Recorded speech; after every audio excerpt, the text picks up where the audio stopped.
By the way, সিপথে আমি আমেরিকাতে এসে পৌঁছে গিয়েছি। আসসালামু আলাইকুম। দেশ ও প্রবাস থেকে যারা এই মুহূর্তে আমার ভিডিওতে দেখছেন সবাইকে অসংখ্য ধন্যবাদ, এবং বরাবরের মতো আপনারা আমার ভিডিওটা শেয়ার করে দিবেন যদি আমার কথাগুলো ভালো লাগে, এবং আপনারা যারা আমার ফেসবুক পেজ থেকে দেখছেন তারা পেজটা ফলো দিয়ে রাখবেন, এবং যারা ইউটিউব চ্যানেল থেকে দেখছেন তারা অবশ্যই আমার ইউটিউব চ্যানেলটা সাবস্ক্রাইব করে রাখবেন এবং ভিডিওটা শেয়ার করে আপনার বন্ধু বান্ধব সবাইকে দেখার সুযোগ করে দিবেন। সো আমি যেটা বলছিলাম, যদিও দেখে মনে হচ্ছে যে এটা একটা আমেরিকান সিওয়ে বা সাগর পথ, সাগরের পাশ, কিন্তু না, এটা আমাদেরই নোয়াখালীর ঐতিহ্যবাহী। আপনারা জানেন নোয়াখালী ঐতিহ্যবাহী গুচ্ছু গ্রামের যেই ঘাটটা আছে সেই ঘাট।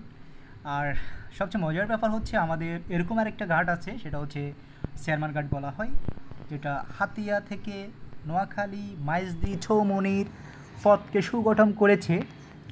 তো সব কিছু মিলিয়ে অনেক ভালো লাগলো আসলেই। পানি কমে যাওয়াতে এটা অনেক নিচু নেমে গেছে, যার কারণে আমি একা গিয়েছি, আমার ওয়াইফ অপেক্ষা করছিল উপরে। অবশেষে চিন্তা করলাম চলো আমরা দুজনে চলে যাই, একটু সাগর পাড়টা ঘুরে দেখি। বললো হ্যাঁ ঠিক আছে চলো আমরা সাগর পাড়টা ঘুরে দেখি। তো আসলে সব দিকটা কেমন জানি খুব পর্যটন এরিয়ার মতো মনে হচ্ছে, যদিও এখানে কোনো পর্যটন আসে না। এখানে যদি যারা নদীর এক পাড় থেকে আরেক পাড়ে যাবে তারাই শুধু আসেন, কিন্তু পর্যটনের এতটা সমাগম নেই। আর সব দিক দিয়ে মিলিয়ে খুব একটা ভালো লাগে এই জায়গাগুলোতে যখন আসি। আমাদের অতীতের অনেক অনেক অনেক স্মৃতি এই নদীর কিনারায় আসতে বোঝা যায়, মনে পড়ে যায়। তো দেখেন একসময় এই নদীটা এভাবে ভাঙতে অনেক বাড়িঘর ভেঙে গিয়েছে, কিন্তু সরকার পদক্ষেপ নেওয়ার ফলে অনেকগুলো ব্লক দিয়েছিল, যার কারণে নদী ভাঙ্গনটা মোটামুটি রোধ হয়েছে। তো যাই হোক, এটা অনেকটা কঠিন একটা দুর্গম একটা পথ। আমি আস্তে নেমেছি, আর বাকিদেরকে বলছি যে তোমরা অপেক্ষা করো, তোমরা যাওয়ার দরকার নেই, এত রিস্ক নেওয়ার দরকার নাই। আমি যেহেতু গ্রামের ছেলে, যার কারণে একটু সাহস আছে, গেলাম। পরে আমরা দুজনে আবার রিটার্ন করতেছিলাম, চলো আমরা এবার চলে যাই। অনেক তো ঘোরাঘুরি করেছি, কিন্তু আমাদের ক্যামেরাম্যানের কথা হচ্ছে না, আর একটু দাঁড়ান, আপনাদেরকে এদিকে একটু দেখাবো। তখন বলছি ঠিক আছে, তুমি তাহলে ক্যামেরা নিয়ে সামনে যাও, আমরা দুজনে আস্তে হাঁটি আর তুমি ভিডিও করো।